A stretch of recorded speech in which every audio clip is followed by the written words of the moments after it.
boys, girls, Becky Bells, Chevy Bells, and all my bells from north, south, east, west. You're the best! Kumusta?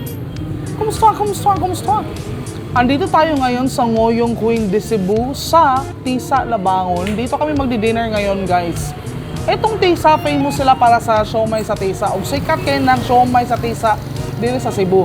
Pero, honestly, ang pinunta talaga namin dito yung dupe na steamed rice. Kasi, natikman namin to ni Vanessa nung kailan. Tapos, dupe siya sa favorite namin na steamed rice, which is yung steamed rice ng Harbor Dim Sum, Dim Sum Break, basta yung restaurants na yun. So, yung steamed rice dito, 50 pesos lang. Pero in fairness, may sinabi din siya ha.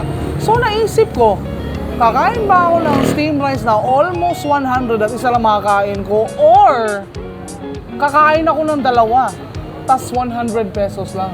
Mabuti na lang, itong dinner namin na to ay sponsored by ito ng aking brother dahil kakakuha lang niya ng kanyang ingredients. Medyo mysterious siya, ayaw niya magsalita.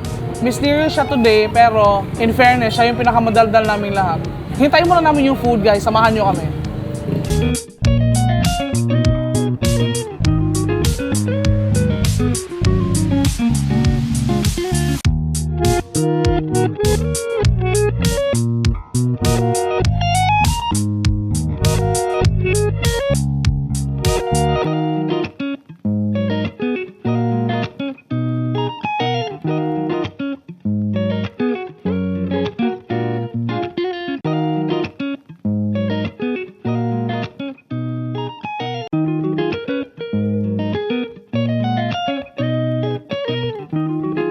So guys, naabot na itong steamed rice. Pakita mo sa itsura ha para ma-compare ninyo. Ayan oh.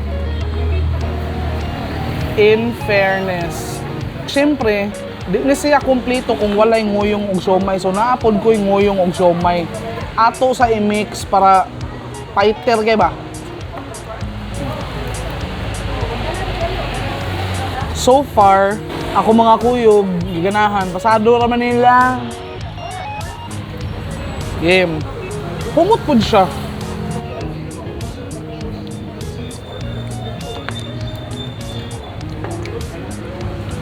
In fairness, good. Pwede na good siya. Promise.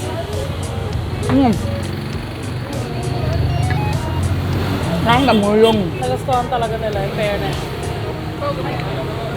Una, sausaw aning spicy nga sauce.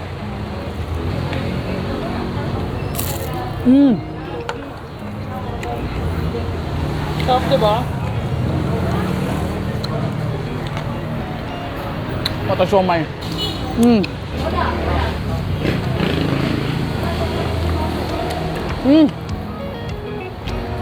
Siyempre, lamin yung siomai o ngoyong ay pares na mo puso. Pero, steamed rice mo ganang tuyo dito, honestly. Sarap ba? Sulit eh ha? Naliw ko na nakaliw din kayo. Kasi babalik-balikan ko siya. As in.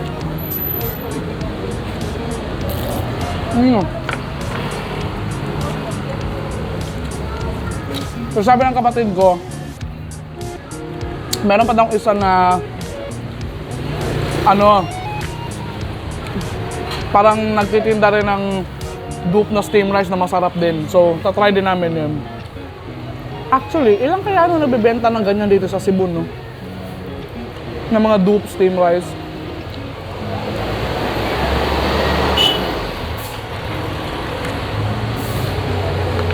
Sarap talaga. As in.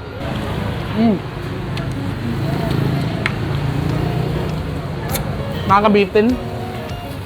Dalawa na nga itong amin eh. Ang ganahin yung altoon. Naaral sa Tisa at bang sa San Jose Village. Duaw na mo.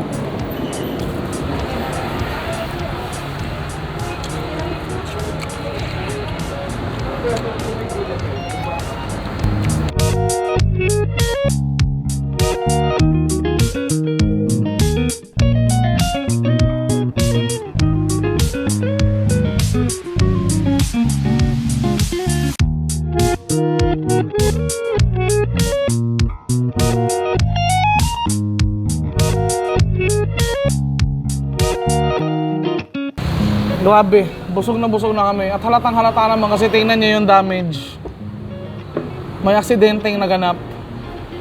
Pero in fairness talaga, panalo talaga yung steam rice niya. As in yung literal na babalik-balikan ko talaga. Dalawa lang na kayo kanina pero feeling ko kayong kumain ng 5. Next time, babalikan namin. Pero, huwag kayong pumunta dito ng mga hapon kasi last time na pumunta kami dito, wala pa silang steam rice. So siguro mga past 5 PM na kayo pumunta para available. Tapos, hindi lang steam rice yung available dito. Kakasabi ko nga, di ba, meron silang ngoyong, siomai, chorizo de Cebu, meron din silang tempura, kanang tempura de Cebu ha. Kanang sa tusok-tusok ba? Kanya squid roll, basta daghan. Yan, nasa live drinks, sana. Kunya, antok pa dan eh, kaya napoy, gabalig yung halo-halo. So, kung ganahan mo mag-dessert, iguman, fighter kasanan. So, remember, naran siya sa atbang sa San Jose Village, diri sa Tesa. Pwerte mo suga.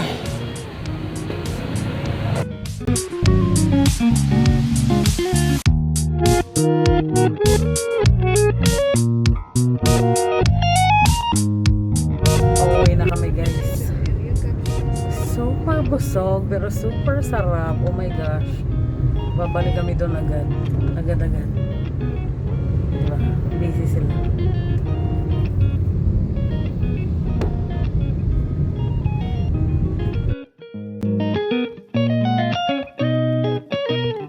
So ayun guys, dito na kami sa bahay, magpa-park lang kami. Very busog at super sarap doon sa Queen Ngoyong de Cebu. Sobrang sarap. In fairness. Nakabambay lang kami. Oo, at saka kahit na Ngoyong yung title niya, pero yung Oo nga eh. yung pupuntahan ko talaga din yung steam rice Eh, talaga. masarap din talaga yung siomai nila in fairness. In fairness, Kasi Tesa eh. So, don't forget to subscribe for more food videos. Maraming salamat at sinamahan nyo kami today. Abangan nyo yung iba pang mga kainan na pupuntahan namin dito sa Cebu. Napakarami yan. Balak namin mag-explore kasi this is my hometown. So, Yeah. excited kayo kung muadtong daghan pa mga kananan nga mga barato, sulit, lami. Basta, thank you so much mga animal. Good night. We'll see you on the next video. Goodbye!